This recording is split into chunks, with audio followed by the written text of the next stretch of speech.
朋友们，大家好，我们今天来修这台美的的变频板。这块变频板是报的是18故障，外机不工作。我们把它拿回家了，现在今天把它检修一下。我没有检测仪，只有一块万用表，今天看能不能把它修复。这个是一个电抗器，也就是 PFC 的升压电感。我们首先来擦个电，看一下这个主板什么问题。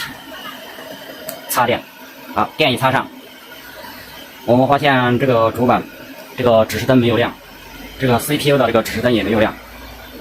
我们首先来测量一下这个300伏行程电路。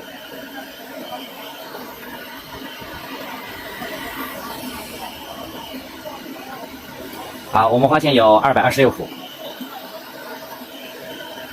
这个说明这个供电过来了，没有问题。这一颗黄色的指示灯没有亮，这个是状态指示灯，还有 CPU 的这个灯也没有亮。看，这个 CPU 的2颗指示灯也没有亮。300伏有，但是指示灯都没有亮。我们接下来再检测这个开关电源这一部分。好，我们测量这个开关电源这个300伏。好，我们测量这个开关管的 C 级，这个有316伏。这是一个12角的电源芯片，这是个12角的这个电源芯片。这个电源芯片的型号是 TOP267。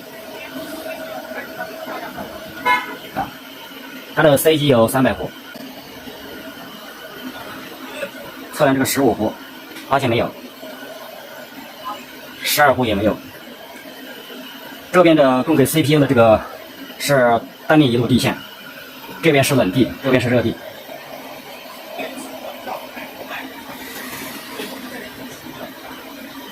我们发现这个5伏供电没有。